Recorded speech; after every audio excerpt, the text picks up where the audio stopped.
Oh my god, it's hot as balls in this apartment.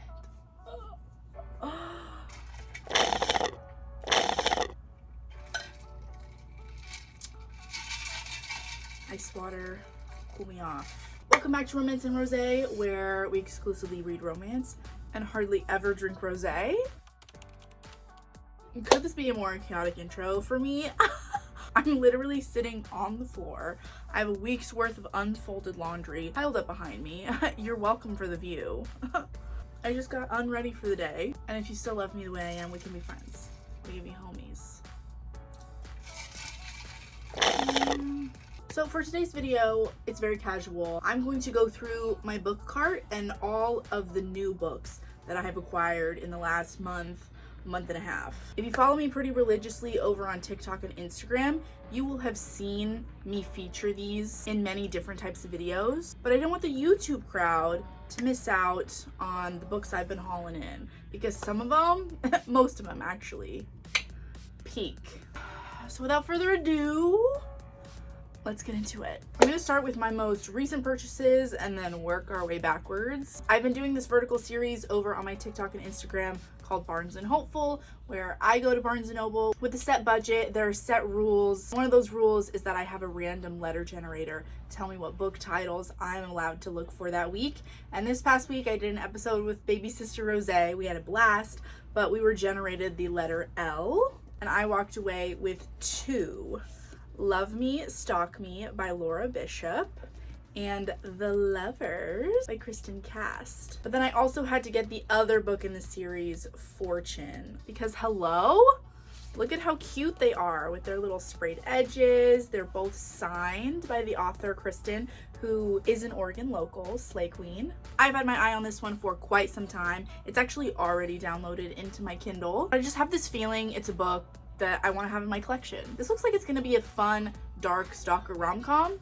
From the back, I have gathered that this girl is sick of her neglectful loser boyfriend, so she starts talking to an AI chatbot and sort of builds this emotional connection with an AI chatbot. Little does she know that she's actually talking to a real person. In reality, she's been pouring her deepest, dirtiest fantasies into the ears of Callahan Knight, her store's brooding new head of security.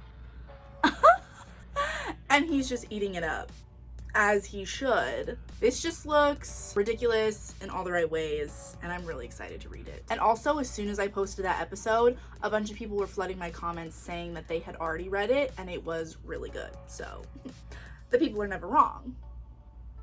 And these one look really fun because they both follow characters who live in the modern world, who sort of get like isekai'd or like sucked into a fantasy world, and they're sort of navigating being in a different time, in a different atmosphere, while building their separate little romances. But also, I'm not gonna lie, as an aesthetic queen, 50% of the reason I purchased these was because I loved the book covers. I loved the book covers, the aesthetic, I love the sprayed edges, and I love that as a bonus, they both came signed by the author.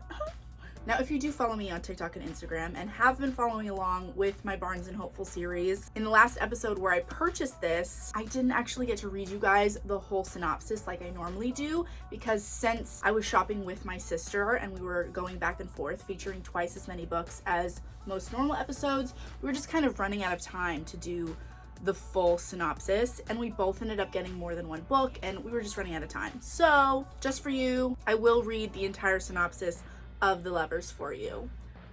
One enchanted tarot card, two infuriatingly hot men, a modern woman who refuses to be anyone's damsel. Gemma Summers is broke, burnt out, and about 3 weeks from moving back in with her parents. Her career has imploded, her confidence is circling the drain, and the last thing she needs is a run-in with Alder Hawk, the dangerously charming ex who still haunts her dreams and could buy her a new life with just his pocket change.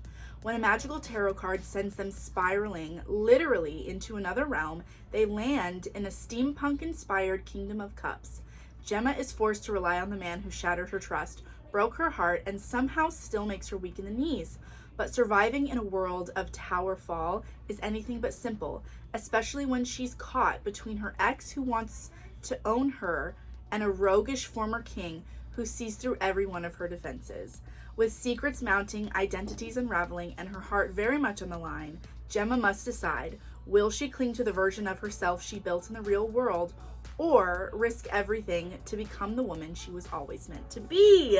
And that's also what sold me on this, because I love a love triangle, and I'm really hoping that that's what this is, and that it doesn't turn into a why choose throuple situation. Now, what solidified it for me is that there is spicy art that does only feature one man, and it is the same blonde man on the book cover. So I'm hoping that she does just end in one love interest, because again, I don't mind a throuple, I don't mind a little polyamorous action if I know that I'm going into that. If I'm expecting a love triangle and it just ends kumbaya, they're all three together, it makes me want to break things. It triggers me. And I think it's just because I love the angst and agony of choosing between two people. So when they just throw their hands up in the air and say, let's just all be together, like, why choose? It feels like such a cop-out for me. It feels like lazy writing, even though I know that that's not always true. It just feels like that for me sometimes. And you know what, for shits and gigs, let's read the back of Fortune 2. They matched on a dating app. The universe dropped them into a magical fire kingdom. Amanda Ward has a 5-step manifestation routine, a ritual kit in every purse, and a dating profile designed to reflect the version of herself she wishes she could be. Grounded, glowing, and in total alignment. In reality, she's overwhelmed, undersatisfied, and one passive-aggressive email away from a full-blown meltdown.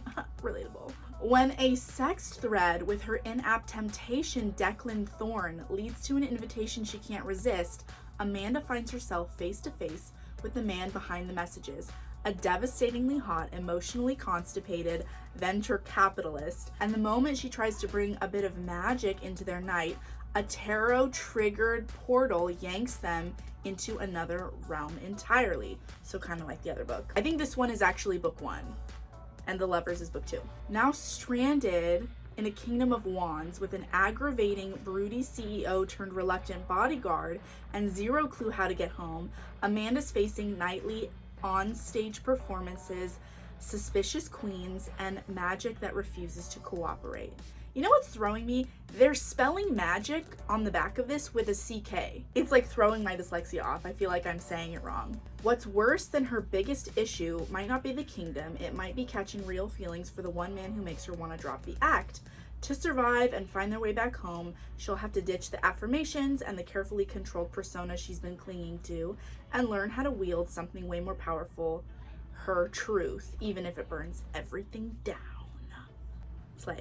Next, we have a book that is on my summer TBR, 15th Summer by Michelle Dalton. You probably saw me talk about this in last week's episode, Building My Summer TBR. This is just gonna be a quick YA swoony summer romance, okay? It's first love. It's all those butterflies in your stomach, foot kicking, mushy gushy, first crush feelings in a summer romance, and I'm excited. But the back does say, will this be Chelsea's summer of love, or will it be the summer of her broken heart? And I also know that YA sometimes does leave you with a broken heart. They don't run by the same rules as romance, so we really will have to see with this one. I've been holding this book up a lot lately, Every Summer After by Carly Fortune, and I got the beautiful hardback because I couldn't stand the paperback that they had for sale at Barnes & Noble that had the stupid fucking Amazon Prime sticker on it.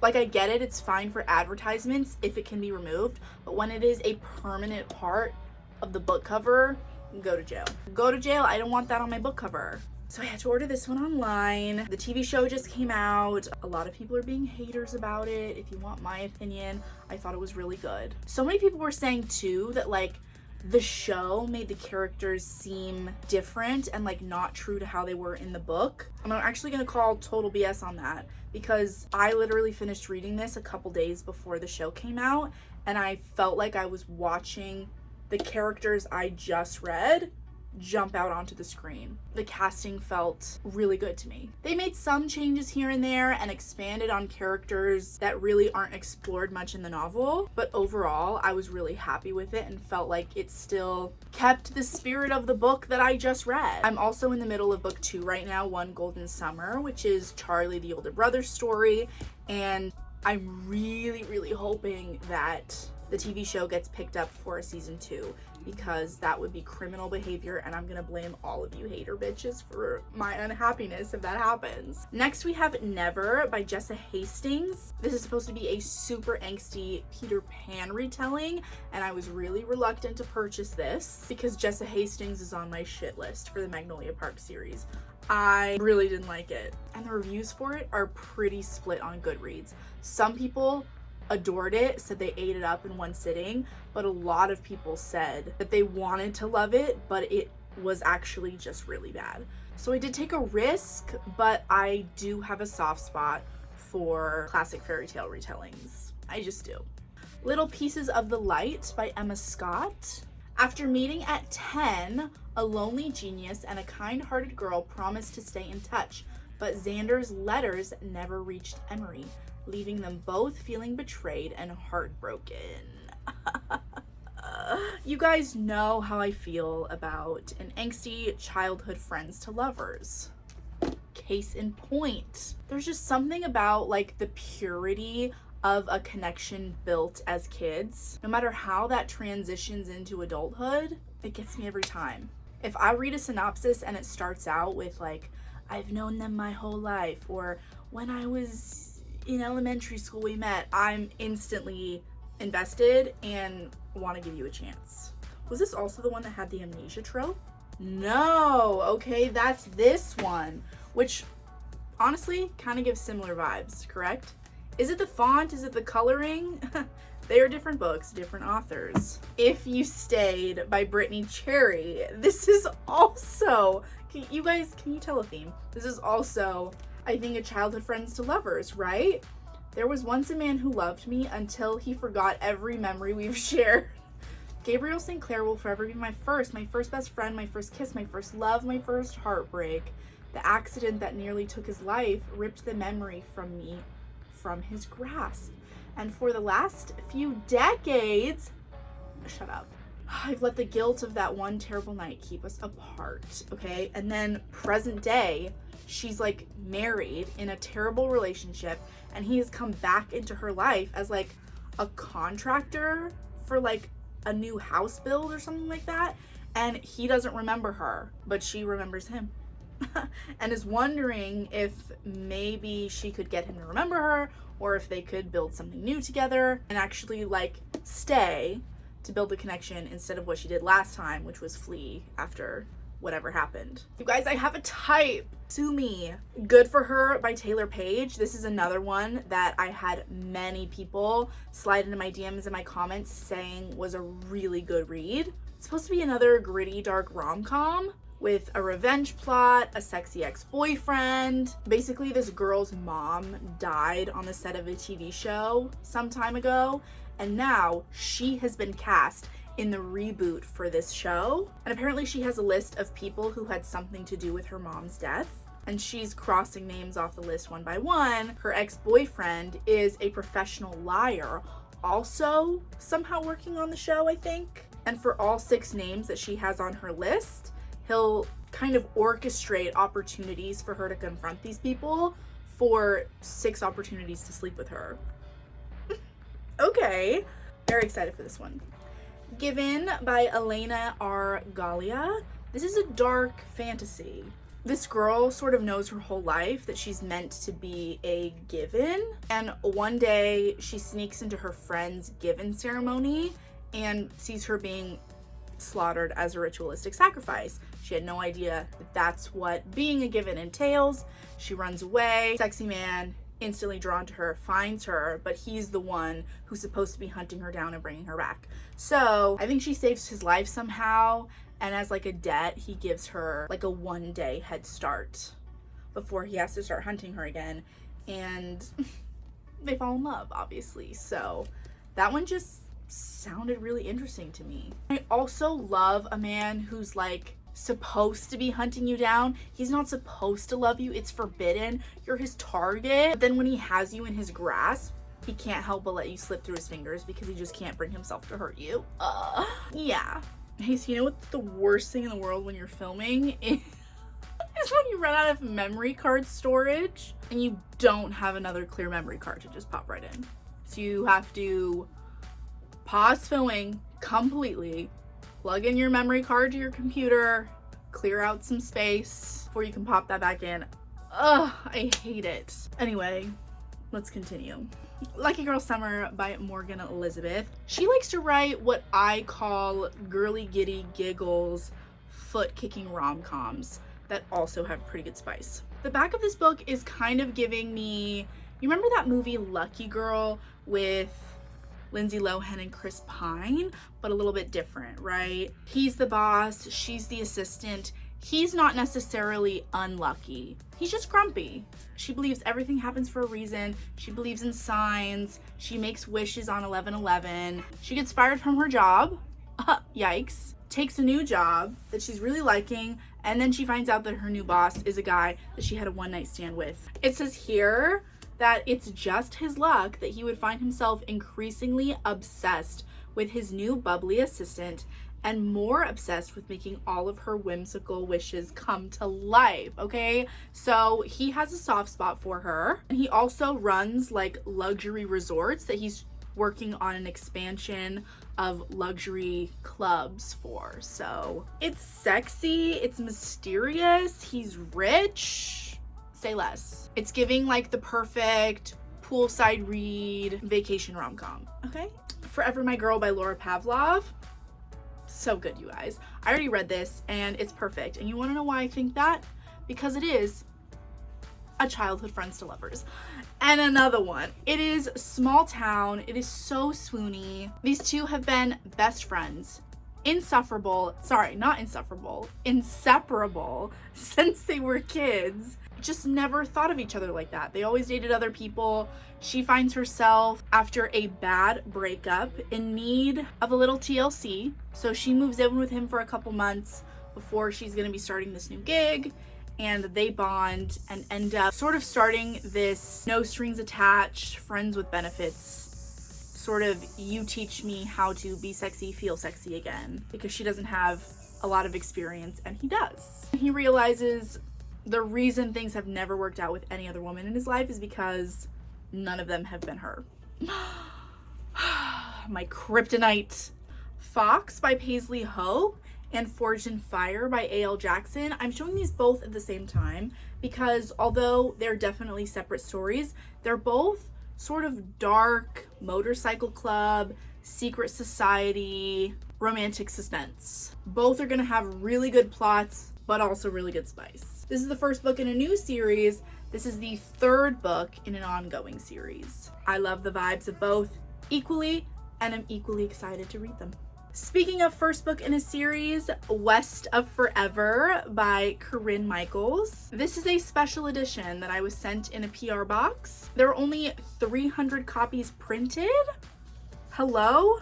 I have no idea how I ended up being so lucky. This is print 115 of 300. Insane. And it is her very first cowboy romance. Then to wrap things up, we have Everything I Promised You by Katie Upperman. This is a YA romantic drama. And again, because it's YA, I have no idea if we're gonna get an HEA. They are the Wild West when it comes to how they end their books. It could be devastating. It says, what comes after heartbreak? Leah and Beck and Leah, despite army brat life orbiting them in and out of each other's world, Leah knows that they are destined to be together. It's more than their friendship and chemistry. When Leah's mom was a teen, a fortune teller said her daughter would fall in love with her best friend's son. Leah and Beck were always meant to be, or so they thought. When tragedy steals Beck away, Leah is devastated. She lived her life by her mom's old fortune. If she was fated to be with Beck and he's gone, who is she supposed to be? And is there room in her broken heart for life, let alone new love? I don't know, I just read that and I go, devastating. I'll take one, please. I might also save this for a rainy day because I do love when a book can make me cry. That's actually really hard to do. I'm not a very emotional reader, a very emotional person in general. So when a book can crack me wide open, it's like an instant 5 stars. My best friend, if a book makes her cry, Usually it makes her upset and she's like, that was really fucked up. Who would write this? And I go, oh, wow, I will never forget that experience. That was a lot of books, you guys. I can't believe we made it this far. If you hung in there, like always, you're a real one. I love you guys so much, and you're definitely not going to want to miss next Monday, because now that it's June, I'm going to be doing my halfway through the year checkpoint where I tell you all the best books I've read so far in 2026. All the gems. So happy Monday. See you next week.